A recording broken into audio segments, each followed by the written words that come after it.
ప్రేక్షక దేవుళ్లకు నమస్కారం. ఈరోజు మనం చెప్పుకోబోయేది కేవలం ఒక కథ కాదు. ఇది మన జీవితాన్ని, మన వ్యక్తిత్వాన్ని సమూలంగా మార్చేయగలిగే ఒక అద్భుతమైన జీవన రహస్యం. మన పురాణాలలో, ఇతిహాసాలలో శ్రీకృష్ణ పరమాత్మ గురించి ఎన్నో విన్నాం. ఆయన లీలలు, ఆయన యుద్ధతంత్రం, ఆయన గీతా బోధన.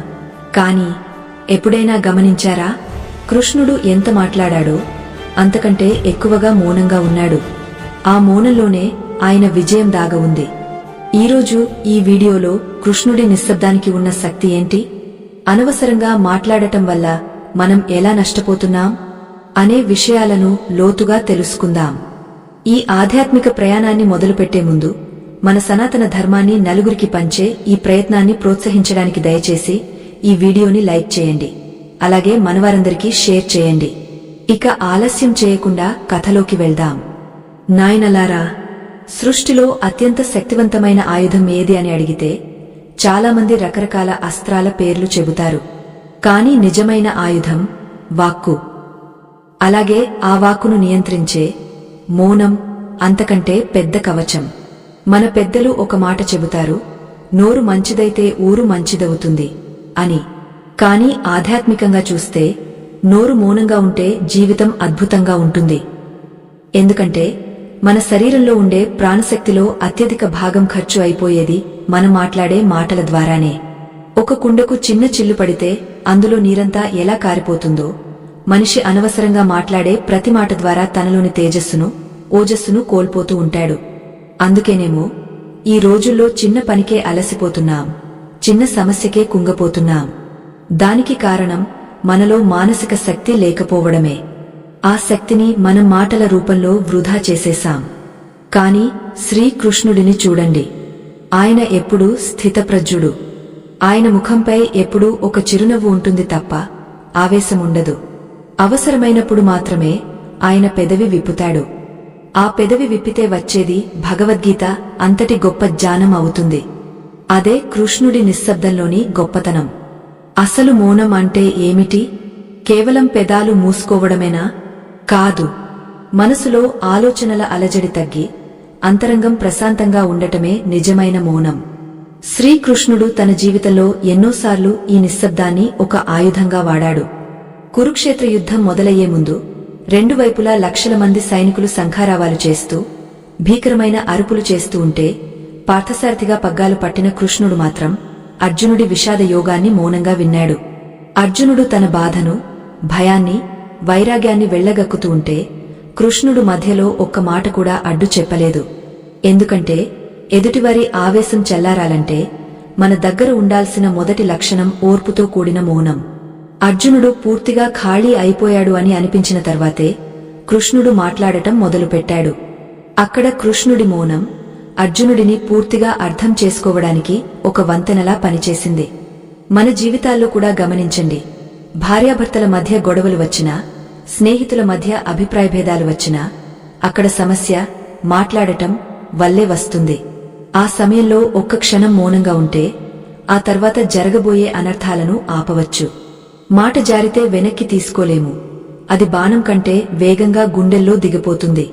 అందుకే కృష్ణుడు అంటాడు, వాక్ తపస్సు చేయమని.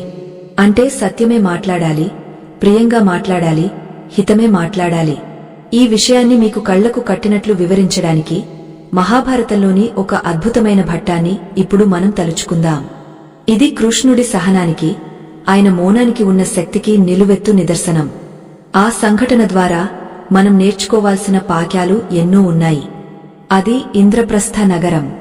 పాండవులు మయసభను నిర్మించుకున్న తర్వాత ధర్మరాజు రాజసూయ యాగం చేయాలని సంకల్పించాడు. అది సామాన్యమైన యాగం కాదు. సమస్త భరతవర్షంలోని రాజులందరూ అక్కడికి వచ్చారు. కురువృద్ధులైన భీష్ముడు, ద్రోణుడు, కృపాచార్యుడు, విదురుడు అందరూ ఉన్నారు. అలాగే కౌరవులు, ఇతర దేశాధీశులు కూడా ఆ సభలో ఆసీనులై ఉన్నారు. ఆ సభామంటపం అంతా వేదమంత్రాలతో, మంగళ వాయిద్యాలతో మారుమోగుతోంది. ఎంతో వైభవంగా జరుగుతున్న ఆ క్రతువులో అగ్రపూజ ఎవరికి ఇవ్వాలి అనే చర్చ వచ్చింది. అగ్రపూజ అంటే ఆ సభలో అందరికంటే పూజనీయుడు, గొప్పవాడు, జ్ఞాని, సమర్థుడు ఎవరో వారికి ఇచ్చే మొట్టమొదటి గౌరవం. అప్పుడు కురువృద్ధుడైన భీష్మాచార్యుడు లేచి సభనంతటినీ కలేజూసి గంభీరమైన స్వరంతో ఇలా అన్నాడు: ఈ సభలో ఎందరో మహారాజులు ఉండవచ్చు, ఎందరో జానులు ఉండవచ్చు. కాని సూర్యుడు ఉదయించగానే నక్షత్రాలు ఎలా మరుగున పడిపోతాయో, ఈ శ్రీకృష్ణుడి సమక్షంలో మనందరి తేజస్సు అలా వెలసిపోతుంది. వేదవేదాంగ పారంగతుడు, ధర్మ సంస్థాపకుడు, సాక్షాత్తు పరబ్రహ్మ స్వరూపుడైన ఆ వాసుదేవుడే ఈ అగ్రపూజకు అర్హుడు. భీష్ముడి మాటను పాండవులు, ఇతర ఋషులు ఆనందంగా ఆమోదించారు. సహదేవుడు పూజా ద్రవ్యాలను తీసుకుని శ్రీకృష్ణుడి పాదాల దగ్గరకు వెళ్తున్నాడు. సభ అంతా జై శ్రీకృష్ణ అనే నామస్మరణతో నిండిపోయింది. కృష్ణుడు మాత్రం తనకేమీ సంబంధం లేనట్టు ఒక చిన్న చిరునవ్వుతో నిశ్శబ్దంగా ఆసనంపై కూర్చుని ఉన్నాడు. ఆయనకు పొగడ్తల వల్ల ఉబ్బిపోయే తత్వం లేదు, తెగడ్తల వల్ల కుంగపోయే నైజం లేదు. అదే స్థితప్రజ్ఞత. కాని ఆ సభలో ఒక మూల నుండి ఒక అసహనపు స్వరం వినిపించింది. అది మేఘం గర్జించినట్లుగా లేదు, ఒక రాక్షసుడు అరిచినట్లుగా ఉంది. ఆగండి అని గట్టిగా అరుస్తూ చేది దేశపు రాజైన శిశుపాలుడు తన ఆసనం నుండి లేచాడు. అతని కళ్ళు ఎర్రగా ఉన్నాయి. ముఖంలో అసూయ, ద్వేషం స్పష్టంగా కనిపిస్తున్నాయి. సభ అంతా ఒక్కసారిగా నిశ్శబ్దమైపోయింది. అందరి చూపులు శిశుపాలుడి వైపే తిరిగాయి. శిశుపాలుడు కృష్ణుడికి మేనత్త కొడుకు, వరసకు సోదరుడు అవుతాడు. కాని చిన్నప్పటి నుండి కృష్ణుడి మీద పెంచుకున్న ద్వేషం ఈరోజు ఆండుకట్టలు తెంచుకుంది. శిశుపాలుడు వేగంగా అడుగులు వేస్తూ సభ మధ్యలోకి వచ్చాడు. భీష్ముడి వైపు, ధర్మరాజు వైపు చూస్తూ అసహ్యంగా నవ్వాడు. ఎంతటి అవివేకం, ఎంతటి అజ్ఞానం అని అరుస్తూ శిశుపాలుడు తన ప్రసంగాన్ని మొదలుపెట్టాడు. ఓ ధర్మరాజా, నీకు ధర్మం తెలుసు అనుకున్నాను, కాని నువ్వు కూడా వృద్ధాప్యంలో మతి తప్పిన ఈ భీష్ముడి మాటలు విని దారి తప్పావు. ఈ సభలో గొప్ప గొప్ప రాజులు లేరా? తపస్సంపన్నులైన ఋషులు లేరా? వీరందరినీ కాదని ఒక గొల్లవాడికి, ఆవులను కాచుకునేవాడికి అగ్రపూజ ఇస్తారా? ఇదా మీ రాజనీతి అని ప్రశ్నించాడు. ఆ మాటలకు పాండవులకు కోపం నషాళానికి అంటింది. భీముడు తన గదను గట్టిగా పట్టుకున్నాడు.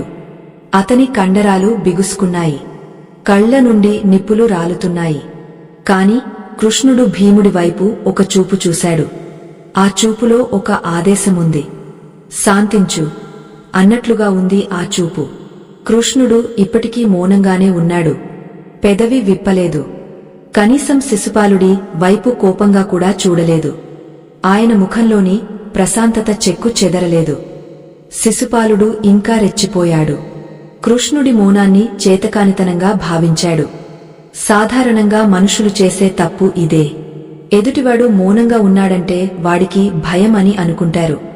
కాని ఆ మౌనం వెనుక ఒక సముద్రమంత గంభీరత ఉందని, ఒక ప్రళయమంత శక్తి దాగ ఉందని అజ్ఞానులు గ్రహించలేరు. శిశుపాలుడు కృష్ణుడిని ఉద్దేశించి వ్యక్తిగత దూషణలకు దిగాడు. వీడు రాజే కాదు, వీడికి రాజలాంఛనాలు ఎందుకు? మధురలో పుట్టి గోకులంలో పెరిగి ఆవుల వెనుక తిరిగిన వీడికి సింహాసనం మీద కూర్చునే అర్హత ఎక్కడిది? ఆడవాళ్లతో చిందులు వేసే వీడు పూజనీయుడా? జరాసంధుడికి భయపడి రణరంగం నుండి పారిపోయిన పెరికివాడు వీడు. వీడిని రణచోడ్ అని పిలవాలి. అలాంటి వీడికి మీరు పాదపూజ చేస్తారా? అంటూ శిశుపాలుడు అసభ్యకరమైన పదజాలంతో నిందిస్తుంటే సభలోని పెద్దలందరూ చెవులు మూసుకున్నారు. ధర్మరాజుకు చాలా బాధ కలిగింది. శిశుపాలా, ఆగు, నువ్వు హద్దులు దాటుతున్నావు. వాసుదేవుడి గొప్పతనం నీకు తెలియదు అని వారించడానికి ప్రయత్నించాడు. కాని శిశుపాలుడు వినలేదు. నువ్వు ఊరుకో ధర్మరాజా, నీకు సిగ్గు లేకపోతే మాకేం? అసలు ఈ కృష్ణుడికి కులముందా, గోత్రముందా? చిన్నప్పుడు వెన్న దొంగలించాడు. యవ్వనంలో గోపికల మనసులను దొంగలించాడు. ఇప్పుడు రాజుల గౌరవాన్ని దొంగలించడానికి వచ్చాడు. వీడు ఒక మాయగాడు. వీడిని నమ్మి మీరు మోసపోతున్నారు అని శిశుపాలుడు తన నోటికి వచ్చినట్లు మాట్లాడుతున్నాడు. ప్రతి మాట ఒక విషపు బాణంలా కృష్ణుడి వైపు దూసుకువస్తోంది. కాని ఆశ్చర్యం, కృష్ణుడు ఆ మాటల బాణాలను తన చిరునవ్వు అనే డాలుతో అడ్డుకుంటున్నాడు. ఆయనలో ఏ చలనమూ లేదు. ఆయన స్థితప్రజ్ఞత ఎంత గొప్పదంటే తనను తిడుతున్న శిశుపాలుడిని చూసి కూడా జాలిపడుతున్నట్లుగా ఉంది ఆయన చూపు. ఒక ఏనుగు వెళ్తుంటే కుక్క మొరుగుతుంది. ఆ కుక్కను చూసి ఏనుగు భయపడదు, కోప్పడదు. తన దారిన తాను వెళ్తుంది. ఇక్కడ కృష్ణుడు ఆ ఏనుగు వంటివాడు. శిశుపాలుడు తన అజ్ఞానంతో మొరుగుతున్నాడు. అక్కడ జరుగుతున్నది కేవలం ఒక గొడవ కాదు. అది శబ్దానికి, నిశ్శబ్దానికి మధ్య జరుగుతున్న యుద్ధం. శిశుపాలుడు తన మాటలతో శక్తిని కోల్పోతున్నాడు. అతని ముఖం వికారంగా మారుతోంది. గొంతు బొంగురుపోతోంది. ఊపిరి ఆడటం లేదు. కాని ఆవేశం అతన్ని ఆడనివ్వడం లేదు. మరోవైపు కృష్ణుడు మౌనంగా ఉంటూనే సభలోని అందరి దృష్టిని తన వైపు తిప్పుకున్నాడు. ఆయన మౌనం సభలో ఉన్న ప్రతి ఒక్కరినీ ఆలోచింపజేస్తోంది. అంత మాట అంటున్నా ఎందుకు భరిస్తున్నాడు? అంత శక్తి ఉండి ఎందుకు ప్రయోగించడం లేదు అని అందరూ ఆశ్చర్యపోతున్నారు. కాని ఇక్కడ కృష్ణుడికి ఒక లెక్క ఉంది, ఒక శపథం ఉంది. శిశుపాలుడు పుట్టినప్పుడు అతనికి 3 కళ్ళు, 4 చేతులు ఉన్నాయి. అతన్ని చూసి తల్లిదండ్రులు భయపడితే, ఆకాశవాణి ఎవరి ఒడిలో ఇతని అదనపు అవయవాలు మాయమవుతాయో వారి చేతిలోనే ఇతనికి మరణం అని చెప్పింది. కృష్ణుడు ఎత్తుకోగానే ఆ వికార రూపం పోయి సాధారణ బాలుడిగా మారాడు. అప్పుడు శిశుపాలుడి తల్లి కృష్ణుడిని వేడుకుంది, కృష్ణ, నా కొడుకును చంపవద్దు అని. అప్పుడు కృష్ణుడు మాట ఇచ్చాడు, అత్తా, నీకోసం ఇతని 100 తప్పులను క్షమిస్తాను. కాని 100 దాటితే మాత్రం నేను ఉపేక్షించను అని. ఆ వాగ్దానం వల్లనే కృష్ణుడు ఇప్పుడు మౌనంగా ఉన్నాడు. శిశుపాలుడు ఒక్కొక్క మాట తూలుతుంటే కృష్ణుడు మనసులోనే లెక్క పెట్టుకుంటున్నాడు. 1, 2, 10, 20, 50 ఇలా సంఖ్య పెరుగుతూనే ఉంది. శిశుపాలుడు మాత్రం తన మరణం తన నోటి మాట ద్వారానే దగ్గరపడుతోందని తెలియక మరింత రెచ్చిపోతున్నాడు. ఇక్కడ మనం గమనించాల్సిన ఆధ్యాత్మిక సూక్ష్మమేంటంటే, మనం మాట్లాడే ప్రతి చెడ్డ మాట మన ఆయుష్ను తగ్గిస్తుంది, మన పుణ్యాన్ని కరిగిస్తుంది. శిశుపాలుడు కృష్ణుడిని నిందించడం ద్వారా తన పుణ్యఫలాన్ని మొత్తం కోల్పోవడమే కాకుండా కృష్ణుడి అనుగ్రహానికి దూరమైపోతున్నాడు. మన జీవితంలో కూడా అంతే. కోపంలో నోరు జారినప్పుడు మనం ఎదుటివారిని గాయపరుస్తున్నాం అనుకుంటాం. కాని నిజానికి మనల్ని మనమే గాయపరుచుకుంటున్నాం. మనలోని దైవత్వానికి మనమే గోడలు కట్టుకుంటున్నాం. శిశుపాలుడి నిందలు శృతి మించాయి. భీష్ముడిని కూడా వదలలేదు. ముసలివాడా, నీకు బుద్ధి లేదు. ఈ గొల్లవాడిని దేవుడిగా కొలుస్తున్నావు. నీ బతుకు వృధా అని అన్నాడు. ఆ మాటతో పాండవులకు ఓర్పు నశించింది. సహదేవుడు తన కత్తిని దూసి, ఇంకొక మాట మాట్లాడితే నీ నాలుక కోసేస్తాను అని ముందుకు ఉరికాడు. కాని అప్పుడు కూడా కృష్ణుడు సహదేవుడిని వారించాడు. వద్దు సహదేవా, తొందరపడకు. కర్మ ఫలం పండే సమయం రావాలి. కాయ పచ్చిగా ఉన్నప్పుడు కోస్తే వగరుగా ఉంటుంది. పండిన తర్వాతే అది రాలిపడాలి. ఇతని పాపం ఇంకా పండలేదు, వేచి ఉండు అని కళ్లతోనే సాయిగ చేశాడు. కృష్ణుడి ఆ మౌనంలో ఎంతటి వ్యూహముందో చూడండి. ఆయన కోపగించుకుని ఉంటే సభలోని కొందరు శిశుపాలుడికి మద్దతుగా వచ్చేవారేమో, లేదా ఆ యాగం భగ్నం అయ్యేదేమో. కాని కృష్ణుడు మౌనంగా భరించడం వల్ల సభలోని ప్రతి ఒక్కరూ శిశుపాలుడిని అసహించుకోవడం మొదలుపెట్టారు. ఛీ, ఎంత నీచంగా మాట్లాడుతున్నాడు అని అందరూ అనుకునేలా చేశాడు. ఎదుటివాడిని మన మాటలతో జయించడం కంటే మన మౌనంతో వాడిని ఒంటరిని చేయడం పెద్ద శిక్ష. శిశుపాలుడి అహంకారం కళ్లకు పొరలు కప్పేసింది. తన పతనాన్ని తానే ఆహ్వానిస్తున్నానని తెలియని అజ్ఞాన స్థితిలో అతను ఉన్నాడు. సభలో ఉన్న మిగతా రాజులందరూ ఊపిరి బిగబట్టి చూస్తున్నారు. గాలిలో ఒక రకమైన ఉద్రిక్తత నెలకొంది. బయట ప్రకృతి కూడా మారుతోంది. ఆకాశం మేఘావృతమైంది. పక్షులు అరవడం ఆపేశాయి. ఏదో ముప్పు రాబోతోంది అన్నట్లుగా వాతావరణం నిశ్శబ్దంగా, గంభీరంగా మారింది. కాని ఆ సభలో మాత్రం శిశుపాలుడి గొంతు ఒక్కటే వినిపిస్తోంది. అతను ఎంత ఎక్కువగా అరుస్తుంటే శ్రీకృష్ణుడిలోని ప్రశాంతత అంతగా పెరుగుతోంది. ఇది చాలా విచిత్రమైన పరిస్థితి. సాధారణంగా ఎవరైనా మనల్ని తిడుతుంటే మనలో రక్తపోటు పెరుగుతుంది, గుండె వేగంగా కొట్టుకుంటుంది, చేతులు వణుకుతాయి. కాని పరమాత్మ అలా లేడు. ఒక లోతైన సముద్రం పైన అలలు ఎంత ఎగసిపడుతున్నా అడుగున ఎంత నిశ్శబ్దంగా ఉంటుందో కృష్ణుడి అంతరంగం అంత నిశ్చలంగా ఉంది. శిశుపాలుడు 90 సంఖ్యను దాటాడు. అతని పాపాల చిట్టా నిండిపోవడానికి ఇంకా కొద్ది క్షణాలు మాత్రమే మిగిలి ఉన్నాయి. 91, 92. అతను పలికే ప్రతి మాట ఒక రాయిలా కృష్ణుడి మీద పడుతోంది. కాని కృష్ణుడు ఆ రాళ్లను పువ్వులుగా స్వీకరిస్తున్నాడు. కృష్ణ, నువ్వు గోపికల ఇళ్లలో వెన్న దొంగిలించిన దొంగవి, నీకు ఈ యాగంలో అర్హత ఎక్కడిది అంటూ 99 తప్పులు పూర్తి చేశాడు. సభ అంతా స్తంభించిపోయింది. పాండవులు కృష్ణుడి వంక ఆతృతగా చూస్తున్నారు. కృష్ణుడి చేతి వేళ్లు నెమ్మదిగా కదలడం మొదలుపెట్టాయి. అయినా ఆయన ఇంకా ఆసనం మీద నుండి లేవలేదు. శిశుపాలుడు తన మూర్ఖత్వంతో ఆఖరి మాట అంటే 100వ తప్పు చేశాడు. అతను రుక్మిణీదేవిని ఉద్దేశించి కృష్ణుడి పౌరుషాన్ని కించపరుస్తూ అత్యంత నీచమైన మాట మాట్లాడాడు. ఆ మాటతో అతని కంచెం నుండి వచ్చిన శబ్దం ఆగిపోయింది. అప్పటి వరకు చిరునవ్వుతో ఉన్న శ్రీకృష్ణుడి ముఖంలో ఒక్కసారిగా మార్పు వచ్చింది. అది కోపం కాదు, అది ధర్మస్థాపన కోసం వచ్చిన గాంభీర్యం. ఆయన ఆసనం నుండి నెమ్మదిగా లేచాడు. శిశుపాల, ఆగు అన్నాడు. ఆ ఒక్క మాట మేఘగర్జనలా ఆ సభామంటపం అంతా ప్రతిధ్వనించింది.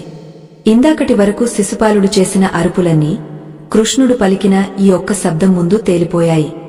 సింహం గర్జించినప్పుడు అడవిలోని నక్కలన్నీ ఎలా మౌనమైపోతాయో శిశుపాలుడి నోరు మూతపడింది. కృష్ణుడు ప్రశాంతంగా కాని ద్రుజంగా ఇలా అన్నాడు. నీ తల్లికి ఇచ్చిన మాట ప్రకారం నీ 100 తప్పులను నేను మన్నించాను. ఇప్పుడు ఆ సంఖ్య పూర్తయింది. ఇక నీకు క్షమాభిక్ష లేదు. ఆ మాట అంటూనే కృష్ణుడు తన చూపుడు వేలిని పైకెత్తాడు. మరుక్షణం ఆ సభ అంతా ఒక దివ్యమైన కాంతితో నిండిపోయింది. కోటి సూర్యుల తేజస్సుతో సుదర్శన చక్రం కృష్ణుడి వేలిపై ప్రత్యక్షమైంది. అది గిర్రున తిరుగుతూ ఉంటే వచ్చే శబ్దం భయానకంగా ఉంది. శిశుపాలుడు ఏదో మాట్లాడబోయాడు, కాని సమయం మించిపోయింది. కృష్ణుడు తన సంకల్పాన్ని విడిచాడు. రెప్పపాటు కాలంలో సుదర్శన చక్రం శిశుపాలుడి కంఠాన్ని ఖండించి తిరిగే కృష్ణుడి చేతికి చేరి అదృశ్యమైంది. శిశుపాలుడి శరీరం నేలకొరిగింది. అక్కడ ఒక అద్భుతం జరిగింది. శిశుపాలుడి శరీరం నుండి ఒక జ్యోతి బయటకు వచ్చింది. అది నేరుగా వచ్చి శ్రీకృష్ణుడి పాదాలలో లీనమైపోయింది. అందరూ ఆశ్చర్యపోయారు. ఇంత ద్వేషించిన వాడికి మోక్షం ఎలా వచ్చింది అని. దానికి కారణం వైరభక్తి. శిశుపాలుడు ప్రేమతో కాకపోయినా ద్వేషంతోనైనా సరే నిరంతరం కృష్ణుడినే స్మరించాడు. పడుకునేటప్పుడు, లేచేటప్పుడు, తినేటప్పుడు కృష్ణుడు కృష్ణుడు అంటూ కృష్ణుడి ధ్యానంలోనే ఉన్నాడు. కాబట్టి అతనికి ఆ సద్గతి లభించింది. కాని ఇక్కడ మనం తీసుకోవాల్సిన పాణ్యం వేరే ఉంది. శిశుపాలుడు చనిపోయిన తర్వాత ఆ సభలో ఏర్పడిన నిశ్శబ్దాన్ని గమనించారా? ఇందాకటి వరకు ఉన్న గందరగోళం లేదు. ఒక ప్రశాంతత నెలకొంది. ధర్మం గెలిచినప్పుడు వచ్చే శాంతి అది. కృష్ణుడు తిరిగా తన ఆసనంపై కూర్చున్నాడు. ఆయన ముఖంలో మళ్లీ అదే చిరునవ్వు. ఏమీ జరగనట్టే ఆయన ప్రశాంతంగా ఉన్నాడు. ఇప్పుడు మనం అసలు విషయానికి వద్దాం. ఈ మొత్తం ఘట్టంలో శ్రీకృష్ణుడు ఎందుకు అంతసేపు మౌనంగా ఉన్నాడు? 100 తప్పులు చేసేంత వరకు ఎందుకు వేచి చూశాడు? దీని వెనుక ఉన్న ఆధ్యాత్మిక రహస్యమేంటి? నాయనలారా, మనందరికీ ఉండే ఒక చెడ్డ అలవాటు ఏంటంటే ఎవరైనా మనల్ని ఒక మాట అనగానే వెంటనే 10 మాటలు తిరిగా అనేస్తాం. దాన్ని మనం గెలుపు అనుకుంటాం. కాని కృష్ణుడు ఇక్కడ మనకు నిగ్రహం అనే పాఠాన్ని నేర్పిస్తున్నాడు. మన శక్తి అంతా మన మాటల్లోనే ఉంటుంది. ఎప్పుడైతే మనం అనవసరంగా కోపంతో అరుస్తామో మనలోని ప్రాణశక్తి వేగంగా ఖర్చు అయిపోతుంది. సైన్స్ పరంగా చూసినా, ఆధ్యాత్మికంగా చూసినా మనిషి శరీరంలో శక్తిని ఉత్పత్తి చేసే కేంద్రాలు కొన్ని ఉంటాయి. వాటినే చక్రాలు అంటారు. మన గొంతు దగ్గర ఉండే చక్రాన్ని విశుద్ధ చక్రం అంటారు. ఇది వాక్కుకు స్థానం.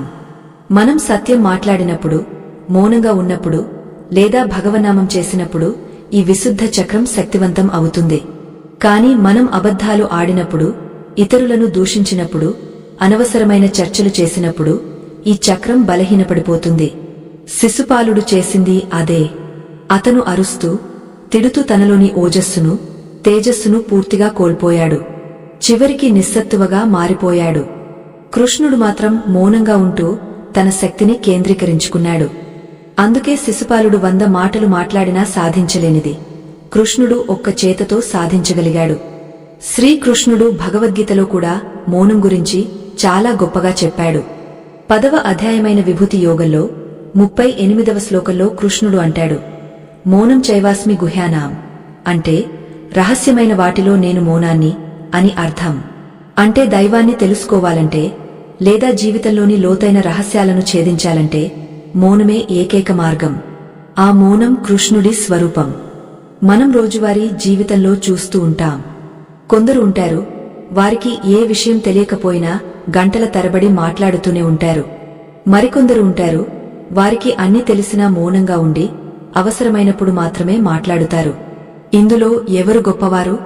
ఖచ్చితంగా రెండో రకం వారే. ఎందుకంటే నీరు నిండుగా ఉన్న కుండ తొనకదు.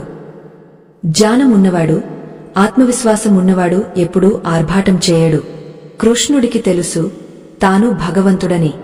శిశుపాలుడు తిట్టినంత మాత్రాన తన దైవత్వం తగ్గపోదు అని ఆయనకు తెలుసు. అందుకే ఆయన మౌనంగా ఉండగలిగాడు. ఎప్పుడైతే మనమీద మనకు నమ్మకం ఉండదో అప్పుడే మనం ఎదుటివారి మాటలకు ప్రభావితం అవుతాం. ఎవరైనా నువ్వు పనికిరాని వాడివి అనగానే మనకు కోపం వచ్చేస్తుంది. ఎందుకు? మనలోపల ఎక్కడో నిజంగా నేను పనికిరాని వాడినా అనే సందేహం ఉంది కాబట్టి. ఆ సందేహమే కోపంగా మారుతుంది. కృష్ణుడికి తన గురించి సందేహం లేదు. అందుకే ఆయనకు కోపం రాలేదు.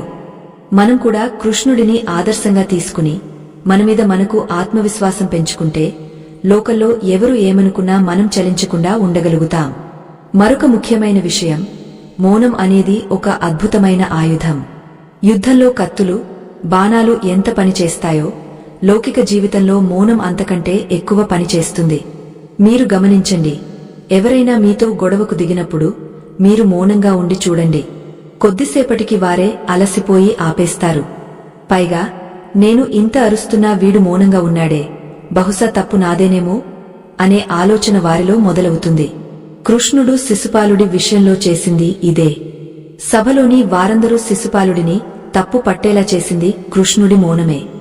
ఒకవేళ కృష్ణుడు కూడా శిశుపాలుడిలా అరుచుకుంటూ గొడవకు దిగ ఉంటే ఆ సభ రచ్చబండలా మారిపోయేది. కృష్ణుడి స్థాయి దిగజారిపోయేది.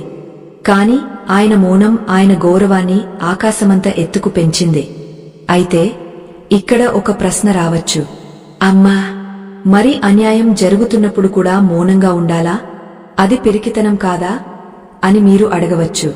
ద్రౌపది వస్త్రాపహరణం సమయంలో భీష్ముడు, ద్రోణుడు మౌనంగా ఉన్నారు కదా, మరి అది పాపం ఎందుకు అయింది అని మీకు సందేహం రావచ్చు. చాలా మంచి ప్రశ్న.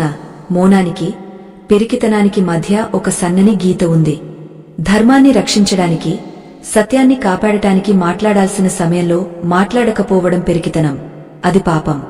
కాని వ్యక్తిగత దూషణలు జరుగుతున్నప్పుడు, మూర్ఖులతో వాదించాల్సి వచ్చినప్పుడు మౌనంగా ఉండటం వివేకం, అది బలం. శిశుపాలుడి విషయంలో జరిగింది వ్యక్తిగత దూషణ. కృష్ణుడిని తిట్టాడు. అందుకే కృష్ణుడు మౌనంగా భరించాడు. కాని అదే కృష్ణుడు అర్జునుడు యుద్ధం చేయనని చతికిలబడితే మౌనంగా ఉండలేదు. అక్కడ ధర్మం ప్రమాదంలో ఉంది కాబట్టి 18 అధ్యాయాల గీతను బోధించాడు. కాబట్టి మనం ఎప్పుడు మాట్లాడాలో, ఎప్పుడు మౌనంగా ఉండాలో తెలుసుకోవడమే నిజమైన వాక్చాతుర్యం. ఈ రెండింటినీ బేరీజు వేసుకోగలగడమే యోగం. ఈ విషయాన్ని ఇంకా లోతుగా అర్థం చేసుకోవడానికి మహాభారతంలోనే మరొక సందర్భాన్ని తీసుకుందాం. రాయబారం కోసం కృష్ణుడు కౌరవ సభకు వెళ్లినప్పుడు ఏం జరిగిందో తెలుసా? అక్కడ కూడా కృష్ణుడు మౌనాన్ని ఒక వ్యూహంగా ఎలా వాడాడో తెలిస్తే మీరు ఆశ్చర్యపోతారు. దుర్యోధనుడు కృష్ణుడిని బంధించడానికి ప్రయత్నించినప్పుడు కృష్ణుడు ఒక్క మాట కూడా మాట్లాడకుండా కేవలం తన విశ్వరూపాన్ని చూపించి ఎలా సమాధానం చెప్పాడో చూద్దాం. ఆ రోజు హస్తినాపుర సభ కిటకిటలాడుతోంది. పాండవుల తరఫున శాంతి సందేశం తీసుకుని కృష్ణుడు రాయబారిగా వెళ్లాడు. నిజానికి కృష్ణుడికి తెలుసు యుద్ధం అనివార్యమని. దుర్యోధనుడు సూది మొన మోపినంత జాగా కూడా ఇవ్వడని ఆయనకు తెలుసు. అయినా సరే ధర్మం తన వైపు ఉండాలని, లోకానికి నిజం తెలియాలని ఆయన వెళ్లాడు. సభలో కృష్ణుడు మాట్లాడుతుంటే ధృతరాష్ట్రుడు తల వంచుకుని వింటున్నాడు. భీష్మాచార్యులు కృష్ణుడి మాటలకు మద్దతు ఇస్తున్నారు. కాని దుర్యోధనుడు మాత్రం కోపంతో రగిలిపోతున్నాడు. కృష్ణుడు చాలా స్పష్టంగా గంభీరంగా చెప్పాడు, దుర్యోధన, పాండవులు శాంతిని కోరుకుంటున్నారు. 5 ఊళ్ళు ఇచ్చినా చాలు, వారు సంతృప్తి చెందుతారు. యుద్ధం వల్ల వంశనాశనం తప్ప ఏమీ మిగలదు. నీ మూర్ఖత్వాన్ని వీడు అని హితవు పలికాడు. కాని వినాశకాలే విపరీత బుద్ధి అన్నట్లు దుర్యోధనుడు ఆ హితవచనాలను పెడచెవిన పెట్టాడు. పైగా కృష్ణుడిని బంధించమని తన సైనికులకు ఆజ్ఞాపించాడు. ఈ కృష్ణుడిని బంధిస్తే పాండవులు దిక్కులేని వారవుతారు. అప్పుడు యుద్ధం లేకుండానే మనం గెలవొచ్చు అనేది దుర్యోధనుడి కుటిల ఆలోచన. సాత్యకి కత్తిదూసి కృష్ణుడికి అడ్డుగా నిలబడ్డాడు. కాని కృష్ణుడు సాత్యకిని వారించాడు. ఇక్కడ గమనించండి, తనను బంధించడానికి 4 సైనికులు తాళ్లతో వస్తుంటే కృష్ణుడు నవ్వాడు.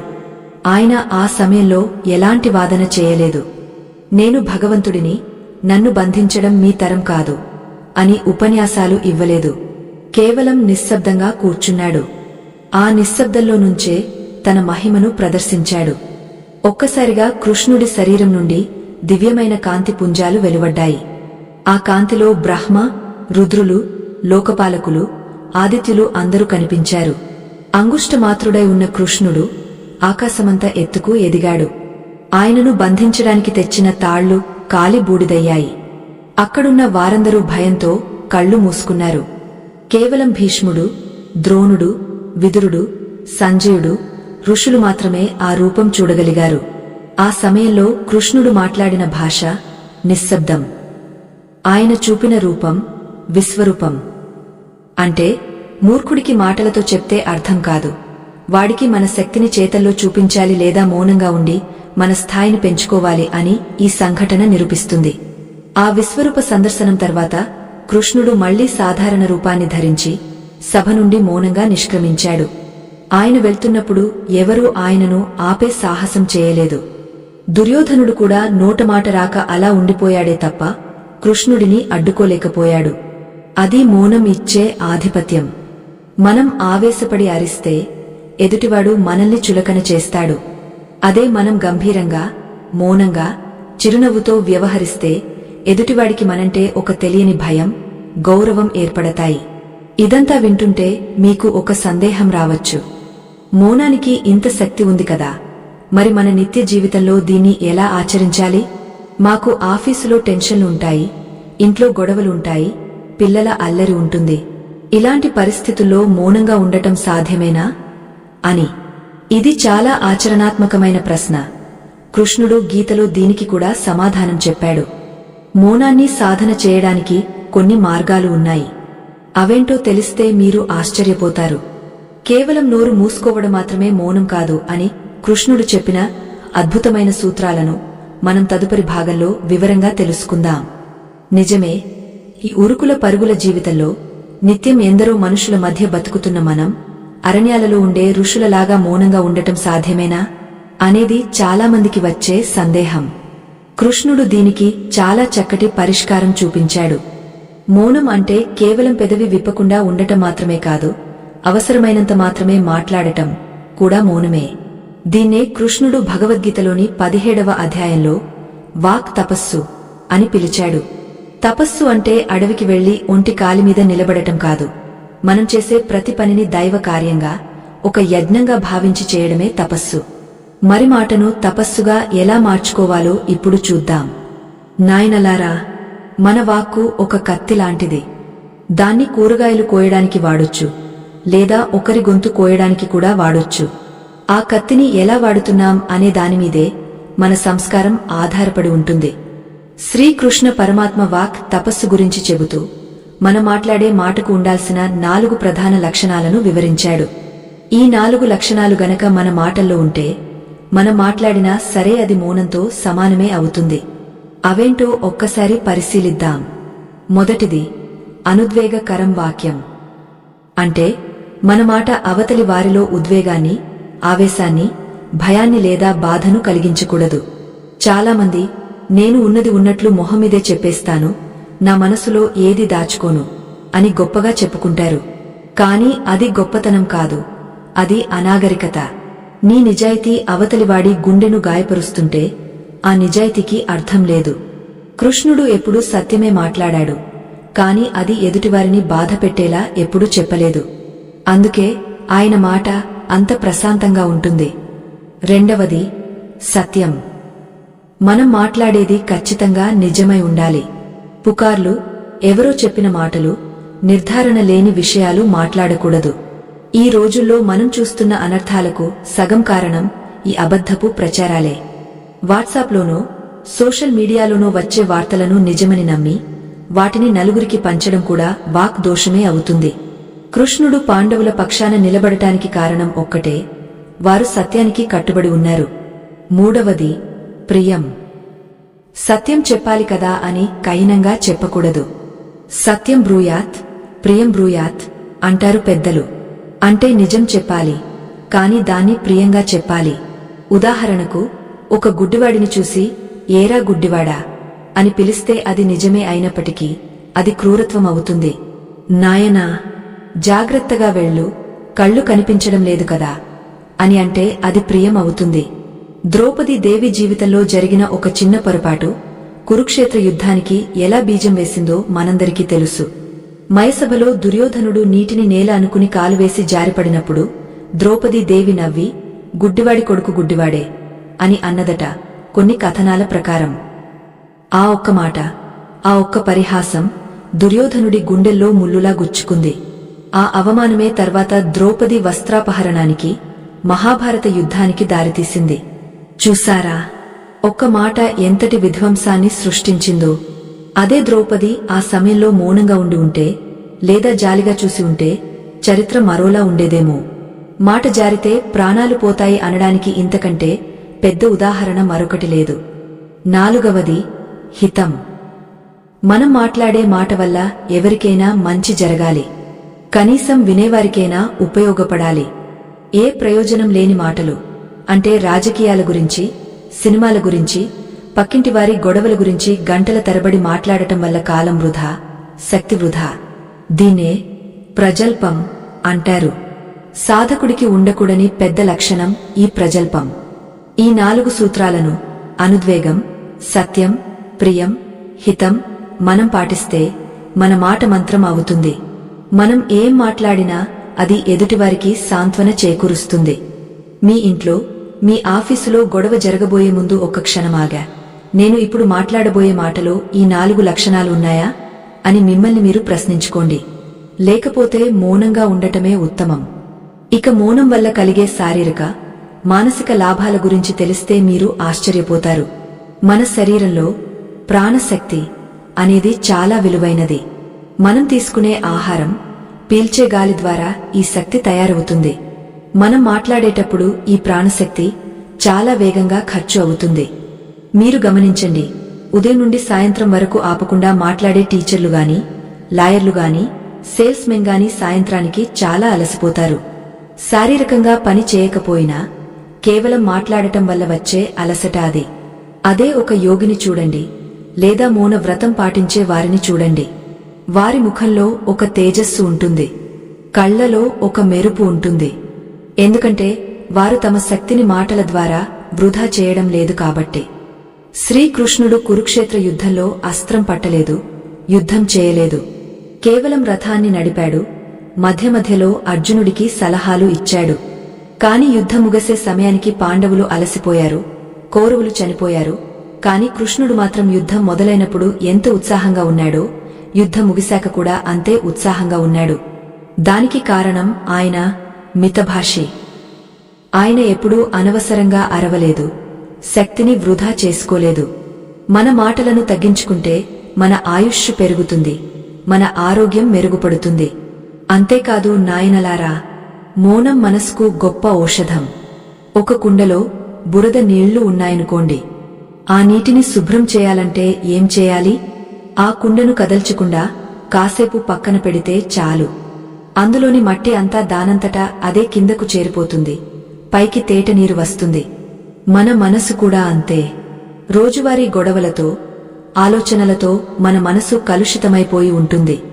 దాన్ని శుభ్రం చేయడానికి మీరు పెద్దగా కష్టపడక్కర్లేదు. రోజులో కొంత సమయం మౌనంగా ఉంటే చాలు. ఆ మౌనంలో మీ ఆలోచనలన్నీ కుదుటపడతాయి. మనసు తేటగా మారుతుంది.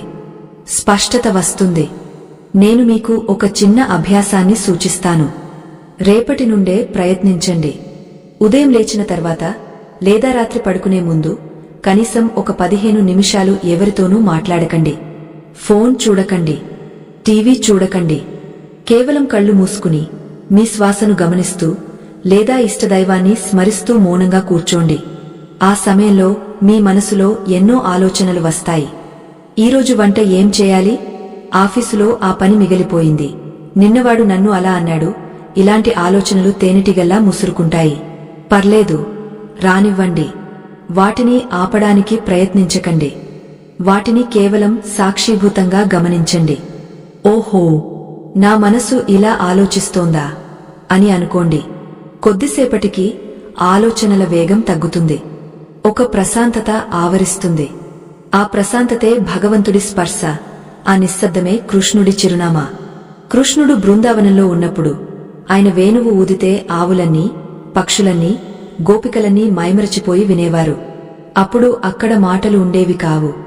కేవలం నాదం, దానిని ఆస్వాదించే హృదయం మాత్రమే ఉండేవి. మాటల కన్నా మౌనంతో కూడిన అనుభూతి ఎంత గొప్పదో ఆ బృందావన భట్టాలు మనకు చెబుతాయి. భాష మనుషులను వేరు చేస్తుంది, కాని భావం మనుషులను కలుపుతుంది. ఆ భావం మౌనంలోనే స్పష్టంగా తెలుస్తుంది. మౌనంలో కూడా 3 రకాలుంటాయని శాస్త్రాలు చెబుతున్నాయి. మొదటిది వాక్ మౌనం, అంటే నోటితో మాట్లాడకుండా ఉండటం. ఇది మొదటి మెట్టు. రెండవది అక్షమౌనం లేదా చేష్టా మౌనం, అంటే కేవలం నోరు మూసుకోవడమే కాదు, సైగలు కూడా చేయకుండా ఇంద్రియాలను కూడా నిగ్రహించుకోవడం. కొందరు నోరు మూసుకుంటారు కాని కళ్లతోనే కోపాన్ని చూపిస్తారు, చేతులతో సైగలు చేసి తిడతారు. అది మౌనం అనిపించుకోదు. మూడవది అత్యంత గొప్పది మనస్మౌనం లేదా సుషుప్తి మౌనం, అంటే మనసులో కూడా ఆలోచనలు లేకుండా ప్రశాంతంగా ఉండటం. శ్రీకృష్ణుడు సాధించిన స్థితి ఇదే. కురుక్షేత్రంలో బాణాలు మీద పడుతున్నా ఆయన మనసు నిశ్చలంగా ఉంది. మనం మొదటి మెట్టు నుండే ప్రయాణం మొదలు పెట్టాలి. ముందు నోటిని అదుపులో పెట్టుకుంటే మెల్లగా మనసు అదుపులోకి వస్తుంది. నాలుకకు నరము లేదు అంటారు. అది ఎటు పడితే అటు తిరుగుతుంది. దాన్ని అదుపులో పెట్టడమే యోగం. ఒక చిన్న కథ చెబుతాను వినండి.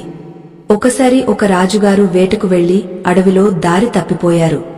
చాలా దాహంగా ఉంది. అక్కడ ఒక చెట్టు కింద ఒక ఋషి కళ్ళు మూసుకుని ధ్యానం చేసుకుంటున్నారు. రాజు అహంకారంతో గుర్రం దిగి, ఓయ్ ముసలివాడా, ఇక్కడ నీళ్లు ఎక్కడ దొరుకుతాయి? చెప్పు అని అడిగాడు. ఋషి కళ్ళు తెరవలేదు, బదులు ఇవ్వలేదు. రాజుకు కోపం వచ్చింది. నేను రాజును అడుగుతుంటే సమాధానం చెప్పవా అని అరిచాడు. అయినా ఋషి మౌనంగానే ఉన్నాడు. రాజు విసుగు చెంది ముందుకు వెళ్లిపోయాడు. కాసేపటికి రాజుగారి మంత్రి అక్కడికి వచ్చాడు. ఋషిని చూసి నమస్కరించి, స్వామీ, మా రాజుగారు దాహంతో ఉన్నారు. ఇక్కడ దగ్గర్లో జలపాతం ఏమైనా ఉందా అని వినయంగా అడిగాడు. అప్పుడు ఋషి కళ్ళు తెరిచి చిరునవ్వుతో నీళ్లు ఉన్న దిశను చూపించాడు. మంత్రి నీళ్లు తీసుకుని రాజు దగ్గరకు వెళ్లాడు. రాజు దాహం తీరిన తర్వాత మంత్రిని అడిగాడు, ఆ ఋషి నీకు ఎలా దారి చూపించాడు? నాకు చూపించలేదు కదా అని. అప్పుడు మంత్రి అన్నాడు, రాజా, శబ్దంలో ఉన్న తేడా అది. మీరు అధికారంతో అడిగారు, అది శబ్ద కాలుష్యం. నేను వినయంతో అడిగాను, అది ప్రార్థన. ఋషులు శబ్దాన్ని వినరు, శబ్దం వెనుక ఉన్న భావాన్ని వింటారు. మీ అహంకారం ఆయన మౌనాన్ని దాటలేకపోయింది. నా వినయం ఆయన మౌనాన్ని తాకింది. చూసారా, మనం మాట్లాడే తీరును బట్టి ప్రకృతి కూడా స్పందిస్తుంది. కృష్ణుడు అందుకే దుర్యోధనుడి విందును తిరస్కరించి విదురుడి ఇంటికి వెళ్లాడు. దుర్యోధనుడి మాటల్లో అహంకారం ఉంది, విదురుడి మౌనంలో భక్తి ఉంది. కృష్ణుడికి కావాల్సింది ఆ భక్తే. అయితే ఈ మౌనాన్ని సాధన చేసే క్రమంలో మనకు చాలా అడ్డంకులు వస్తాయి. లోకం మనల్ని పిచ్చోడి కింద జమ కడుతుంది. ఏంటి వీడు మాట్లాడటం లేదు, పొగరా అని నిందిస్తుంది. అప్పుడు మనం ఎలా స్పందించాలి? మన మౌన వ్రతాన్ని ఎలా కాపాడుకోవాలి? దీనికి కూడా గీతాచార్యుడు అద్భుతమైన మార్గాన్ని చూపించాడు. అసలు నిజమైన యోగి లోక నిందలను ఎలా స్వీకరిస్తాడో, వాటిని తన ఎదుగుదలకు ఎలా వాడుకుంటాడో తదుపరి భాగంలో తెలుసుకుందాం. ఈ రహస్యం గనక మీకు తెలిస్తే ఇక మీమీద ఎవరు ఎన్ని విమర్శలు చేసినా మీరు చిరునవ్వుతో స్వీకరిస్తారు. అది మీ జీవితాన్నే మార్చేస్తుంది. లోకం మనల్ని చూసి వీడు మారిపోయాడు, ఏంటి ఇలా ప్రవర్తిస్తున్నాడు, అహంకారం పెరిగిందా అని రకరకాలుగా అనుకుంటున్నప్పుడు మన మనసు చలించకుండా ఎలా ఉండాలి? మనం ఎంచుకున్న మౌన మార్గంలో ముందుకు ఎలా సాగాలి? దీనికి శ్రీకృష్ణ పరమాత్మ భగవద్గీతలో ముఖ్యంగా 12వ అధ్యాయం భక్తి యోగంలో చాలా స్పష్టమైన వివరణ ఇచ్చాడు. తుల్య నిందా స్తుతిర్మౌని అంటే నిందను, స్తుతిని, పొగడ్తను సమానంగా స్వీకరించేవాడే నిజమైన మౌని, నిజమైన భక్తుడు అని అర్థం. నాయనలారా, ఈ మాట వినడానికి చాలా సులభంగా అనిపిస్తుంది, కాని ఆచరించడం కత్తిమీద సాము లాంటిది. ఎవరైనా మనల్ని ఆహా, నువ్వు ఎంత గొప్పవాడివి, ఎంత బాగా పనిచేశావు అని పొగడితే మనసు గాలిలో తేలిపోతుంది. అదే మరుసటి రోజు నువ్వు వేస్ట్, నీకు ఏమీ చేతకాదు అంటే పాతాళానికి కుంగపోతుంది. అంటే మన సంతోషం, మన దున్హకం మన చేతిలో లేవు, ఎదుటివారి చేతిలో ఉన్నాయి. వారికి ఇస్తే ఆడే బొమ్మలా మనం మారిపోయాం. కృష్ణుడు కోరుకునేది అది కాదు. స్థితప్రజ్ఞత అంటే ఇదే. పొగడ్తకు పొంగపోకూడదు, తెగడ్తకు కుంగపోకూడదు. ఈ స్థితిని సాధించడానికి మౌనం ఒక అద్భుతమైన కవచం. ఒక ఉదాహరణ చెబుతాను. ఒక ఖాళీ డబ్బాను కొడితే పెద్ద శబ్దం వస్తుంది. అదే నిండుగా ఉన్న డబ్బాను కొడితే శబ్దం రాదు, గంభీరంగా ఉంటుంది. జ్ఞానంతో, భక్తితో నిండిన మనసు కూడా అంతే. బయట ఎవరు ఎన్ని రాళ్లు విసిరినా ఆ మనసులో అలజడి రేగదు. లోకం విమర్శిస్తోందని మనం భయపడితే మనం ఎప్పటికీ ఎదగలేము. ఏనుగు బజారులో వెళ్తుంటే కుక్కలు మొరుగుతాయి. ఏనుగు వెనక్కి తిరిగ కుక్కలకు సంజాయిషీ ఇవ్వదు. నన్ను ఎందుకు తిడుతున్నారు అని అడగదు. తన రాజసంతో, గంభీరమైన నడకతో ముందుకు సాగపోతుంది. మనం కూడా ఆ ఏనుగులాగా ఉండాలి. మన లక్ష్యం ఆత్మజ్ఞానం, మన గమ్యం కృష్ణపదం. ఈ ప్రయాణంలో వచ్చే చిన్న చిన్న విమర్శలను పట్టించుకుంటూ కూర్చుంటే గమ్యం చేరలేం. శ్రీకృష్ణుడు తన జీవితంలో ఎన్ని నిందలు భరించాడో చూడండి. పుట్టినప్పటి నుండే గండాలు, వెన్న దొంగ అని, జారుడని, మాయగాడని, రణరంగం నుండి పారిపోయాడని, ఆఖరికి గాంధారి శాపాన్ని కూడా చిరునవ్వుతో స్వీకరించాడు.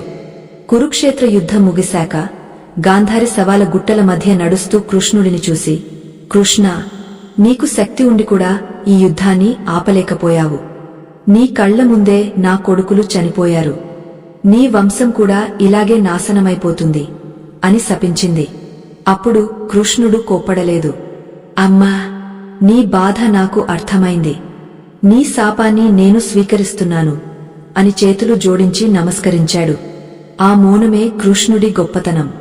అక్కడ ఆయన వాదించవచ్చు కదా, నీ కొడుకు చేసిన పాపాలకు వాడు అనుభవించాడు, నా తప్పేముంది అని అనొచ్చు కదా. కాని అనలేదు. ఎందుకంటే పుత్రశోకంలో ఉన్న తల్లికి వాదన అర్థం కాదు. అక్కడ మౌనమే సమాధానం. ఆ మౌనం ద్వారా గాంధారి కోపం చల్లారింది, పశ్చాత్తాపం కలిగింది. మనం కూడా ఎవరైనా కోపంలో ఉన్నప్పుడు ఎదురు చెప్పకుండా మౌనంగా ఉంటే కొంత సమయం తర్వాత వారికే తమ తప్పు తెలుస్తుంది. సరే, ఇప్పుడు మౌనానికి, కర్మఫలానికి ఉన్న సంబంధం ఏంటో చూద్దాం. మన పెద్దలు ఒక మాట అంటారు, నోరు జారితే కర్మ కాలు జారుతుంది అని. మనం మాట్లాడే ప్రతి మాట విశ్వంలో ఒక తరంగంలా వెళుతుంది.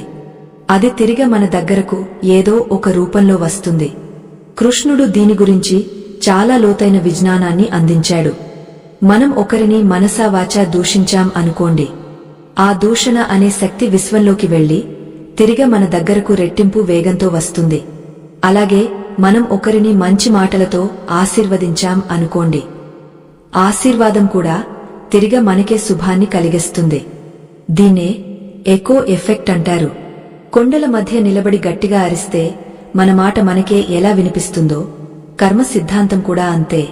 అందుకే కృష్ణుడు అంటాడు, నిందను భరించినవాడు పాపాన్ని జయిస్తాడు అని.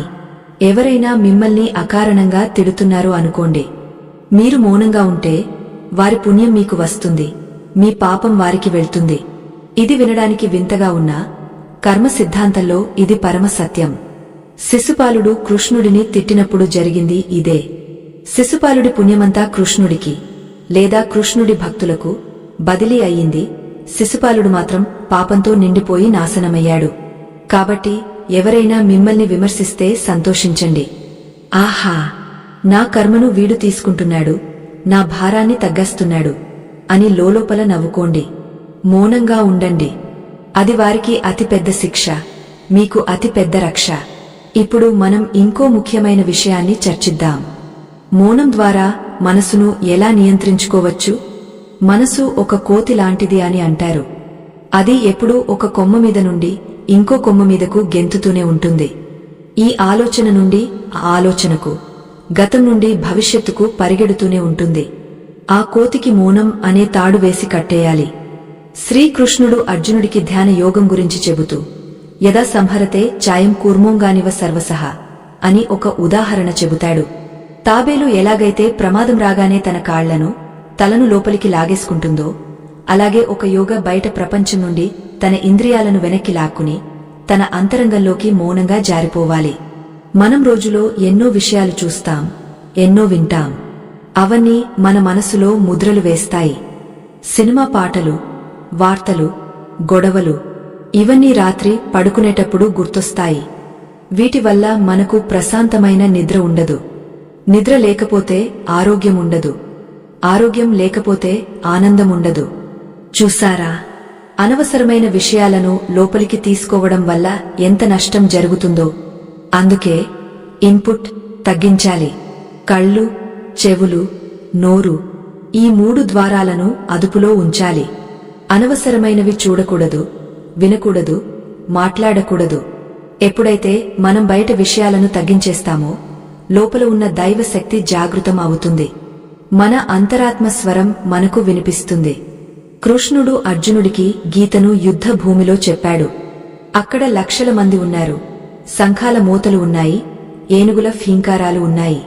అంత రణగుణధ్వనిలో కూడా అర్జునుడు కృష్ణుడి మాటను ఎలా వినగలిగాడు? ఇది ఎప్పుడైనా ఆలోచించారా? దానికి కారణం ఏకాగ్రత.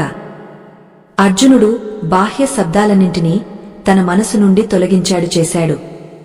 కేవలం కృష్ణుడి గొంతుమీద మాత్రమే దృష్టి పెట్టాడు. అది కూడా ఒక రకమైన మౌనమే.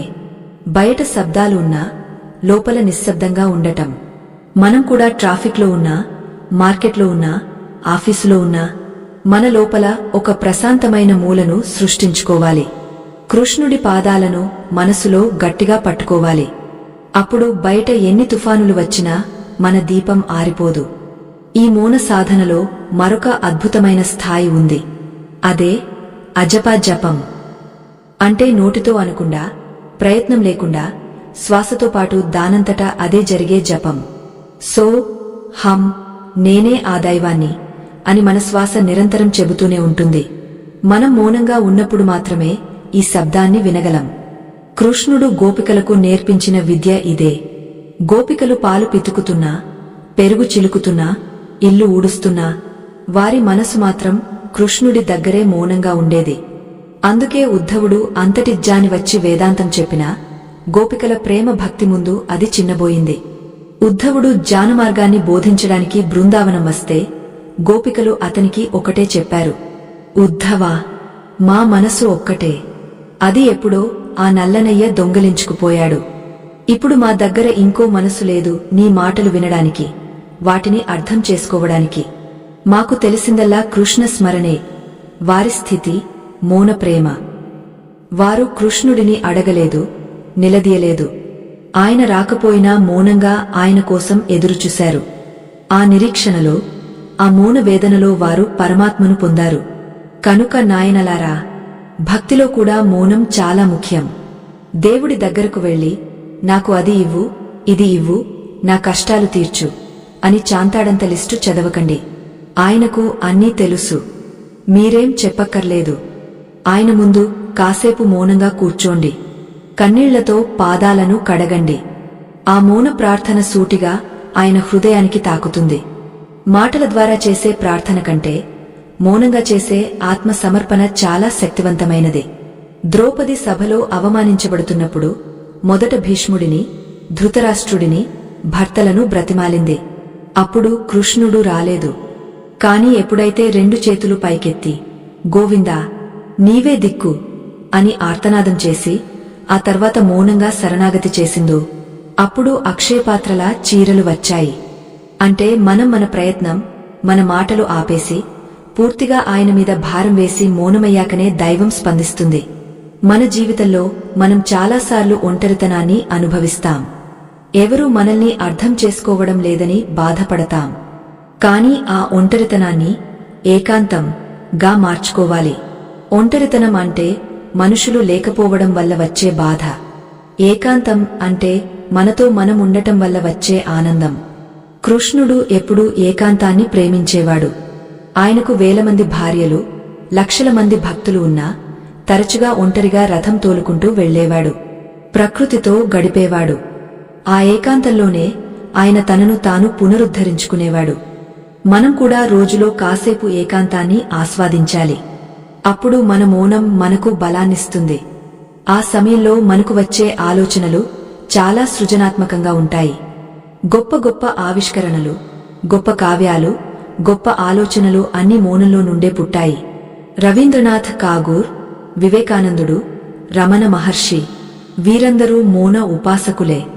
రమణ మహర్షి అయితే కేవలం మౌనంతోనే ఎందరో శిష్యుల సందేహాలను నివృత్తి చేశారు.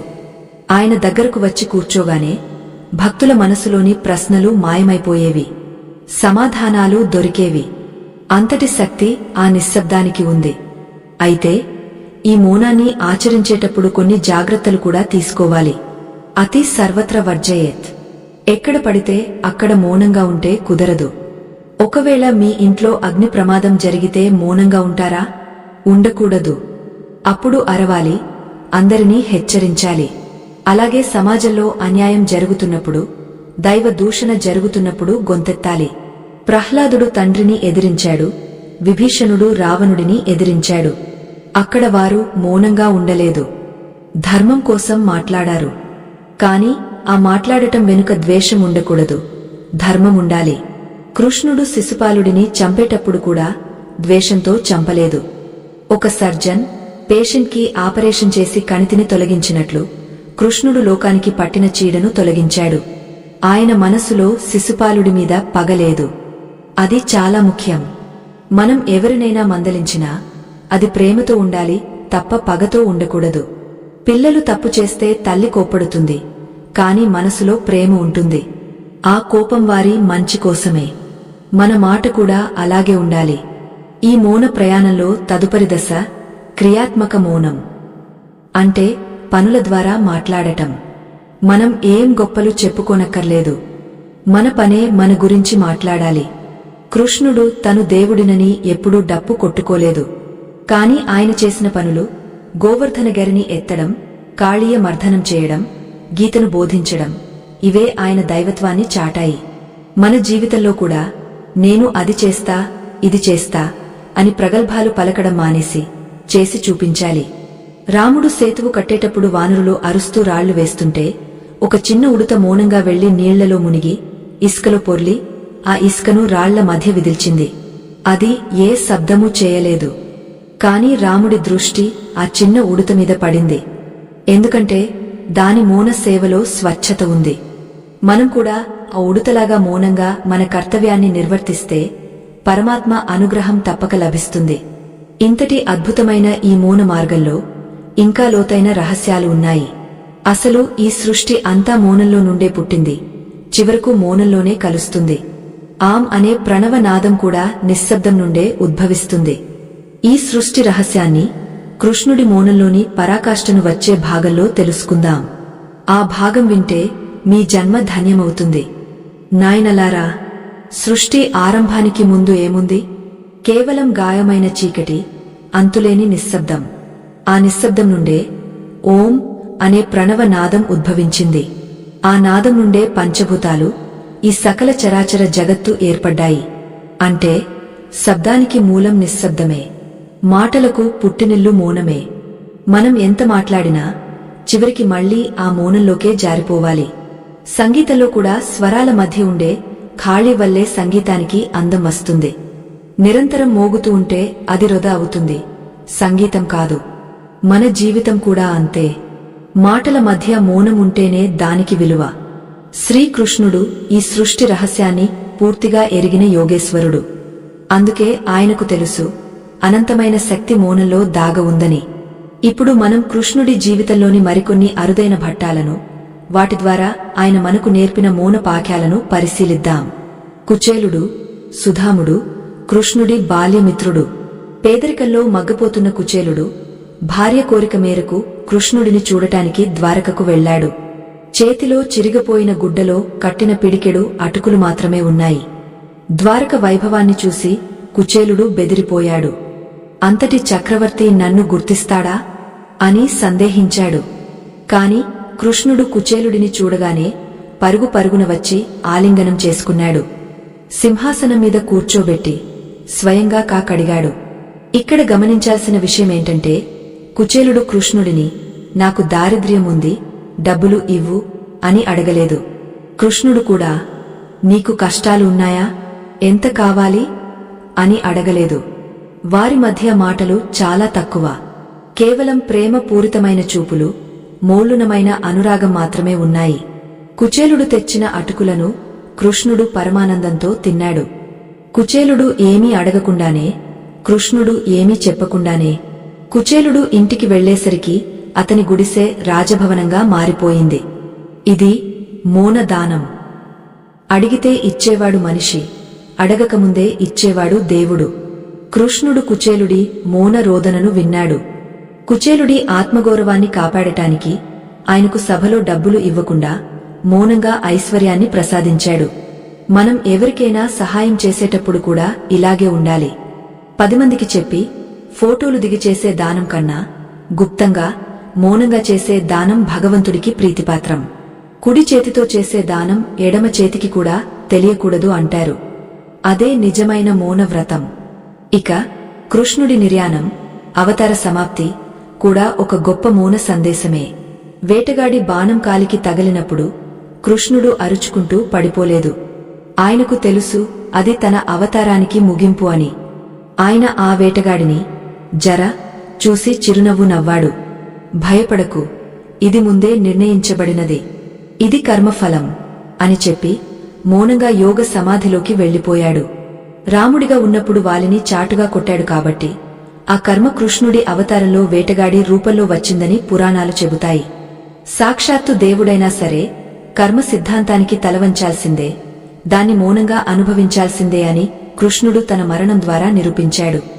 మనం చిన్న చిన్న కష్టాలకే దేవుడా నాకే ఎందుకు ఈ కష్టం అని గగ్గోలు పెడతాం. కాని కృష్ణుడు తన మరణాన్ని కూడా ఒక ఉత్సవంలా, ఒక యజ్ఞంలా మౌనంగా స్వీకరించాడు. పుట్టుక ఒక శబ్దం, చావు ఒక నిశ్శబ్దం. ఈ రెండింటి మధ్య జరిగే ప్రయాణమే జీవితం అని చెప్పకనే చెప్పాడు. మనం ఈ కథలో ఇప్పటివరకు వాక్ శక్తిని ఎలా కాపాడుకోవాలి, మౌనం ద్వారా మనసును ఎలా గెలుచుకోవాలి, నిందలను ఎలా భరించాలి అనే విషయాలు తెలుసుకున్నాం. ఇప్పుడు అతి ముఖ్యమైన విషయం, ఆంతరిక మౌనం సాధించడం ఎలా. దానికి కృష్ణుడు గీతలో చెప్పిన అభ్యాస వైరాగ్యాలు అనే 2 ఆయుధాలను ఎలా వాడాలి. మొదటిది అభ్యాసం, అంటే ప్రాక్టీస్. ఏదైనా ఒక్క రోజులో రాదు. చిన్న పిల్లవాడు నడక నేర్చుకునేటప్పుడు ఎన్నోసార్లు పడతాడు, కాని ప్రయత్నం ఆపడు. అలాగే మనం మౌనంగా ఉండటానికి ప్రయత్నించినప్పుడు మొదట్లో మనసు విపరీతంగా అరుస్తుంది. పాత జ్ఞాపకాలు, భవిష్యత్తు భయాలు దాడి చేస్తాయి. కాని రోజుకు 1 గంట మౌన సమయం పాటించండి. ఆ సమయంలో నోరు తెరవకూడదు, ఫోన్ వాడకూడదు. కేవలం ప్రకృతిని చూడండి, లేదా పుస్తకం చదవండి, లేదా ధ్యానం చేయండి. మెల్లగా ఆ సమయాన్ని పెంచుకుంటూ వెళ్ళండి. రెండవది వైరాగ్యం, అంటే విషయాల పట్ల ఆసక్తి తగ్గించుకోవడం. మనకు ఎందుకు మాట్లాడాలనిపిస్తుంది? ఏదో చెప్పాలి, ఏదో నిరూపించుకోవాలి, ఎవరో మనల్ని మెచ్చుకోవాలి అనే కోరిక వల్లే కదా. ఆ కోరికను తగ్గించుకుంటే మాటలు అవే తగ్గిపోతాయి. ఈ ప్రపంచం ఒక నాటక రంగం. అందరూ వారి పాత్రలు పోషిస్తున్నారు. నేను కేవలం సాక్షిని అనే భావన పెంచుకుంటే అనవసరమైన చర్చల్లోకి వెళ్ళము. కృష్ణుడు అర్జునుడికి చెప్పాడు, నిమిత్తమాత్రో భవ సవ్యసాచిన్. అంటే నువ్వు కేవలం నిమిత్తమాత్రుడివి, చేసేవాడిని చేయించేవాడిని నేనే, నువ్వు కేవలం నా పనిలో సాధనంగా ఉండు అని. ఎప్పుడైతే మనం కర్తృత్వ భావన వదిలేస్తామో, అంటే నేను చేస్తున్నాను అనే అహంకారాన్ని వదిలేస్తామో, అప్పుడు మనలో ఒక అద్భుతమైన మౌనం ఆవిష్కృతం అవుతుంది. ఆ మౌనంలోనే అనంతమైన శక్తి ఉంటుంది. మీకొక రహస్యం చెప్పనా? ప్రపంచంలో అత్యంత శక్తివంతమైన భాష ఏదో తెలుసా? టెలిపతి అంటారు కదా, అది కూడా మౌనం నుండే పుడుతుంది. మన పూర్వీకులు ఋషులు ఒకరితో ఒకరు మాట్లాడుకోకుండానే వేల మైళ్ల దూరంలో ఉన్నవారికి సందేశాలు పంపేవారు. రమణ మహర్షి దగ్గర జంతువులు కూడా మౌనంగా కూర్చునేవి. పులి, ఆవు పక్కపక్కనే ఉండేవి. ఎందుకంటే ఆయన మౌన తరంగాలు ఆ జంతువుల స్వభావాన్ని కూడా మార్చేశాయి. మీ ఇంట్లో కూడా మీరు ప్రశాంతంగా మౌనంగా ఉండి చూడండి. మీ పిల్లలు, మీ భర్త, భార్య, మీ పెంపుడు జంతువులు కూడా ప్రశాంతంగా మారిపోతాయి. మీ మౌనం మీ ఇంటిని దేవాలయం చేస్తుంది. ఇప్పుడు మనం రోజువారీ జీవితంలో ఎదుర్కొనే కొన్ని ప్రత్యేక సందర్భాలలో మౌనం ఎలా మనల్ని కాపాడుతుందో చూద్దాం. సందర్భం 1. కోపం వచ్చినప్పుడు ఆఫీసులో బాస్ తిట్టాడనో, ఇంట్లో గొడవ జరిగిందనో విపరీతమైన కోపం వస్తుంది. అప్పుడు ఏం చేయాలి? కృష్ణుడు చెప్పిన చిట్కా. శరీరమంతా వేడిగా అనిపించినప్పుడు నోటి నుండి మాట రానియకు. కోపం అనేది ఒక తాత్కాలిక పిచ్చి. ఆ సమయంలో మనం ఏం మాట్లాడినా అది విషమే అవుతుంది. అందుకే కోపం వచ్చినప్పుడు అక్కడి నుండి మౌనంగా పక్కకు వెళ్ళిపోండి. చల్లటి నీళ్లు తాగండి. 1 నుండి 100 వరకు అంకెలు లెక్కపెట్టండి. ఆ కోపం అనే మేఘం కాసేపటికి దానంతటా అదే వెళ్ళిపోతుంది. ఆ తర్వాత మీరు మాట్లాడే మాటలో స్పష్టత ఉంటుంది, తప్పు ఉండదు. సందర్భం 2. పుకార్లు, గాసిప్ విన్నప్పుడు నలుగురు కూర్చుని 5వ వ్యక్తి గురించి తప్పుగా మాట్లాడుకుంటున్నప్పుడు మనకు కూడా అందులో పాల్గొనాలనిపిస్తుంది. అది మానవ సహజం. కాని సాధకుడు అక్కడ మౌనంగా ఉండాలి. వీలైతే ఆ ప్రదేశం వదిలి వెళ్ళాలి, లేదా మౌనంగా ఉండి ఆ చర్చను ఆమోదించకూడదు. పరనింద పాపం అని గుర్తుంచుకోండి. ఇతరుల గురించి మాట్లాడే సమయాన్ని కృష్ణుడి నామస్మరణకు కేటాయించండి. అది మీకు పుణ్యాన్ని ఇస్తుంది. సందర్భం 3. అవమానం జరిగినప్పుడు ఎవరైనా నలుగురిలో మిమ్మల్ని అవమానిస్తే వెంటనే రివర్స్ అటాక్ ఇవ్వాలనిపిస్తుంది. కాని ఒక్క క్షణం ఆలోచించండి. బురద మీద రాయి వేస్తే అది మనమీదే పడుతుంది. మూర్ఖుడితో వాదిస్తే మనం కూడా మూర్ఖులం అవుతాం. అక్కడ మీ మౌనమే వారికి చెంపపెట్టు. మీ హుందాతనాన్ని కాపాడుకోండి. కాలం ఎప్పుడూ ఒకేలా ఉండదు. ఈరోజు మిమ్మల్ని తిట్టిన నోళ్లే రేపు మీ మౌన విజయాన్ని చూసి పొగుడుతాయి.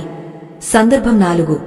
నిర్ణయాలు తీసుకునేటప్పుడు జీవితంలో ఏదైనా ముఖ్యమైన నిర్ణయం తీసుకోవాల్సి వచ్చినప్పుడు ఎవరినీ సలహాలు అడగకండి. ముందు ఒకరోజు మౌనంగా ఉండండి. మీ అంతరాత్మతో మాట్లాడండి. హే కృష్ణ, నాకు దారి చూపించు అని మౌనంగా అడగండి. ఖచ్చితంగా మీకు లోపలి నుండి ఒక సమాధానం వస్తుంది. అదే సరైన నిర్ణయం. మన బుద్ధి కంటే మన ఆత్మకు ఎక్కువ తెలుసు. కాని మన మాటల గందరగోళంలో ఆత్మస్వరం మనకు వినిపించదు. మౌనం ఆ గందరగోళాన్ని తొలగిస్తుంది.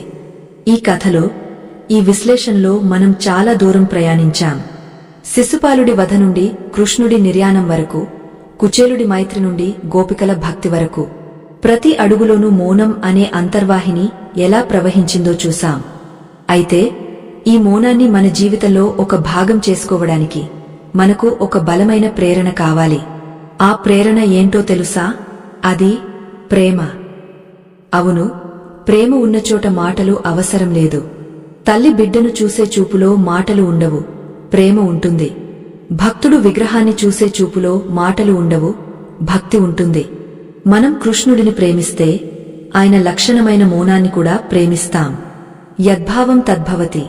మనం ఏది ఆలోచిస్తే అదే అవుతాం. మనం కృష్ణుడి శాంత స్వరూపాన్ని నిరంతరం ధ్యానిస్తే మనలో కూడా ఆ శాంతి ప్రవేశిస్తుంది.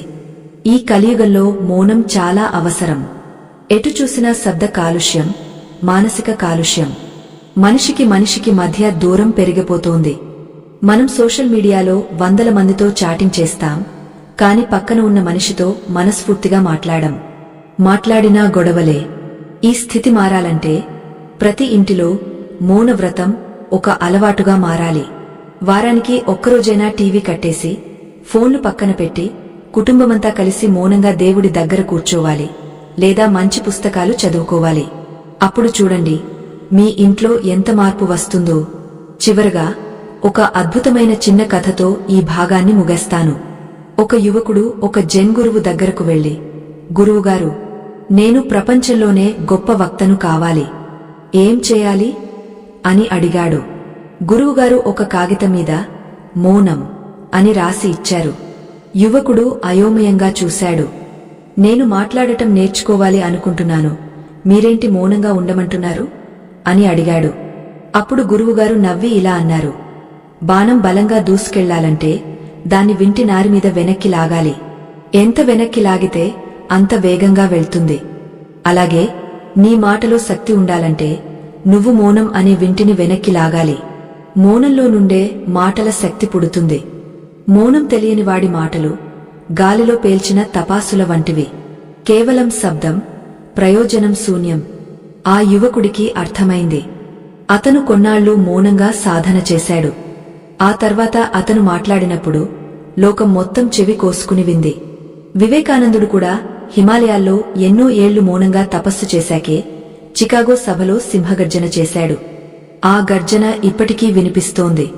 కాబట్టి నాయనలారా, మీరు కూడా మీ మాటలకు విలువ ఇవ్వండి, వృధాగా ఖర్చు చేయకండి. మీ మౌనాన్ని ఆయుధంగా చేసుకోండి. కృష్ణుడి పాదాల దగ్గర మీ మాటల మూటను పెట్టేయండి. ఆయన మీకు ప్రశాంతతను ప్రసాదిస్తాడు. మనం ఈ సుదీర్ఘ ప్రయాణంలో చివరి దశకు చేరుకున్నాం. వచ్చే భాగంలో ఈ మొత్తం సారాంశాన్ని ఒక్కసారి నెమరు వేసుకుంటూ మన దైనందిన జీవితంలో ఆచరించగలిగే పంచసూత్రాలను తెలుసుకుందాం.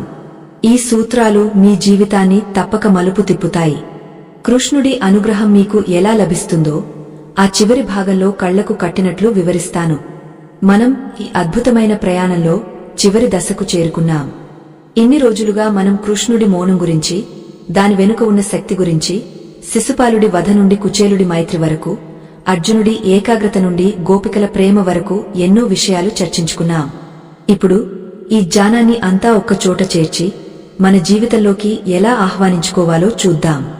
మనం మాట్లాడుకున్నట్లు ఈరోజు మీకోసం శ్రీకృష్ణుడి సందేశం నుండి గ్రహించిన 5 బంగారు మౌన సూత్రాలు ఇస్తున్నాను.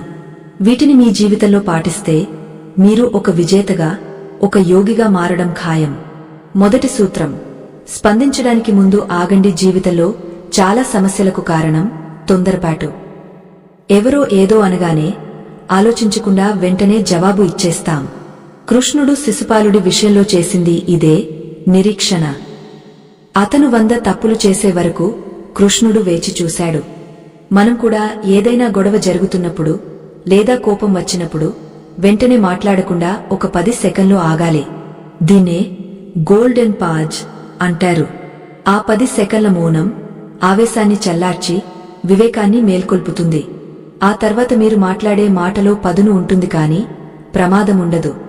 రెండవ సూత్రం, వినడం నేర్చుకోండి. మనం దేవుడిని 2 చెవులు, 1 నోరు ఎందుకు ఇచ్చావని అడిగితే ఆయన 2 రెట్లు వినమని, 1 వంతు మాట్లాడమని చెబుతాడు. భగవద్గీతలో అర్జునుడు మొదటి అధ్యాయం అంతా మాట్లాడాడు, ఏడ్చాడు, వాదించాడు. కృష్ణుడు మాత్రం ఓపికగా విన్నాడు. ఎప్పుడైతే అర్జునుడు పూర్తిగా ఖాళీ అయ్యాడో అప్పుడే కృష్ణుడు జ్ఞానాన్ని నింపాడు. మనం కూడా ఎదుటివారి మాటలు పూర్తిగా వినాలి, మధ్యలో అడ్డుపడకూడదు. వినడం కూడా ఒక మౌనమే. మనం ఎంత బాగా వింటామో మనకు అంత జ్ఞానం వస్తుంది. మాట్లాడితే మనకు తెలిసిందే చెబుతాం, వింటే కొత్త విషయాలు తెలుస్తాయి. మూడవ సూత్రం, నిందలను ఆశీర్వాదాలుగా మార్చుకోండి. శిశుపాలుడి నిందలు కృష్ణుడికి పాపాలను ఆపాదించలేదు సరికదా, శిశుపాలుడి పుణ్యాన్ని కృష్ణుడికి బదిలీ చేశాయి. ఎవరైనా మిమ్మల్ని విమర్శిస్తే వారిని శత్రువులుగా చూడకండి. వారు మీ కర్మను శుభ్రం చేయడానికి వచ్చిన స్వీపర్లు అని అనుకోండి. వారు తిడుతుంటే మనసులో కృష్ణం వందే జగద్గురుం అని స్మరించండి. ఆ నింద మీ వరకు రాదు, అది వారికే తిరిగి వెళుతుంది. పైగా విమర్శలు మనల్ని మనం సరిదిద్దుకోవడానికి ఉపయోగపడతాయి. నిందలే నిచ్చెనలు అని గుర్తుంచుకోండి. 4వ సూత్రం, ఏకాంతాన్ని ఆస్వాదించండి. రోజులో కనీసం 20 నిమిషాలు మీకోసం మీరు కేటాయించుకోండి. ఆ సమయంలో ప్రపంచంతో సంబంధం వద్దు. ఫోన్ స్విచ్ ఆఫ్ చేయండి. ఒక గదిలో కూర్చోండి లేదా ప్రకృతి ఒడిలో కూర్చోండి. కళ్ళు మూసుకుని మీ శ్వాసను గమనించండి. నేను ఎవరు? నేను ఎక్కడి నుండి వచ్చాను? నా గమ్యమేంటి అని మౌనంగా ప్రశ్నించుకోండి. ఈ ఆత్మవిచారణ మిమ్మల్ని దైవానికి దగ్గర చేస్తుంది. ఆ ఏకాంతంలో దొరికే ప్రశాంతత ₹1,00,00,000 ఇచ్చినా దొరకదు. అది మీ బ్యాటరీని రీఛార్జ్ చేస్తుంది. 5వ సూత్రం, మాటను తపస్సుగా మార్చండి. కృష్ణుడు చెప్పినట్లు సత్యం, ప్రియం, హితం ఈ 3 లేని మాట మాట్లాడకండి. అనవసరమైన విషయాలు, గాసిప్స్, పరనింద వద్దు. మీ నోటి నుండి వచ్చే ప్రతి మాట ఒక పువ్వులా ఉండాలి, రాయిలా ఉండకూడదు. వీలైనంత వరకు మౌనంగా ఉండటానికే ప్రయత్నించండి. అవసరమైతేనే పెదవి విప్పండి. మీ మాట మీద మీకు నియంత్రణ ఉంటే మీ జీవితం మీ చేతిలో ఉంటుంది. వాక్ సిద్ధి అంటే ఇదే. మీరు ఏం మాట్లాడితే అది జరుగుతుంది. ఋషుల మాటలు ఎందుకు ఫలిస్తాయి? వారు మౌనంగా తపస్సు చేస్తారు కాబట్టి. నాయనలారా, ఈ 5 సూత్రాలు ఒక ఎత్తైతే వీటన్నింటికి మూలమైన శరణాగతి మరొక ఎత్తు. మనం ఎన్ని ప్రయత్నాలు చేసినా దైవ అనుగ్రహం లేకపోతే ఏదీ సాధ్యం కాదు. కృష్ణుడు అర్జునుడికి చివరగా చెప్పింది ఇదే. సర్వధర్మాన్ పరిత్యజ్య మామేకం శరణం వ్రజ అంటే అన్ని వదిలేసి నన్ను శరణు కోరు, నేను నిన్ను చూసుకుంటాను అని. మన మౌనం కూడా ఒక శరణాగతే. కృష్ణ, నాకు మాట్లాడటం చేతకాదు, నా మాట వల్ల అనర్థాలే వస్తున్నాయి, అందుకే నా వాక్కును నీకు అర్పిస్తున్నాను. ఇకపై నా ద్వారా నువ్వే మాట్లాడు, నా మౌనంలో నువ్వే ఉండు అని ప్రార్థించండి. ద్రౌపది వస్త్రాపహరణ సమయంలో 2 చేతులు పైకెత్తి మౌనంగా శరణు కోరినట్లు మనం కూడా ఆ పరంధాముడిని శరణు కోరదాం. ఈ కథ, ఈ ప్రయాణం ఇక్కడితో ముగియవచ్చు, కాని మీలో మౌన సాధన ఇప్పుడే మొదలవ్వాలి. ఈ వీడియో చూసిన తర్వాత వెంటనే వేరే వీడియో చూడకండి. ఒక్క 5 నిమిషాలు కళ్ళు మూసుకుని ఇందాక మనం చెప్పుకున్న విషయాలను నెమరు వేసుకోండి. ఆ నిశ్శబ్దంలో మీకు కృష్ణుడి వేణుగానం వినిపించవచ్చు. గుర్తుంచుకోండి, శబ్దం మనిషిని అలసిపోయేలా చేస్తుంది, మౌనం మనిషిని సేదతీరుస్తుంది. ప్రపంచాన్ని జయించడానికి కత్తులు అవసరం లేదు, ఒక చిరునవ్వు, కాస్త మౌనం చాలు. శ్రీకృష్ణుడి జీవితం మనకు నేర్పిన గొప్ప పాఠం ఇదే.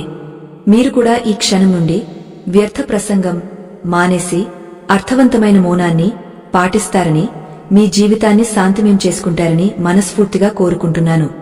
ఆ పార్థసారథి ఆశీస్సులు మనందరికీ ఎల్లప్పుడూ ఉండుగాక. ఈ కథను ఇంత పరిశోధన చేసి మీకు అందించడానికి మేము ఎంతో శ్రమించాము. మా ఈ ప్రయత్నం మీకు నచ్చితే మా ఛానల్ నిలబడడానికి మీ వంతు సహాయం చేయండి. సూపర్ థాంక్స్, మెంబర్షిప్ లేదా స్కానర్ ద్వారా మీరు ఇచ్చే చిన్న కానుక మాకు ఎంతో పెద్ద బలం. ధర్మ ప్రచారానికి మీరు కూడా సమిధ వేశారని భావిస్తాము. స్వస్తి.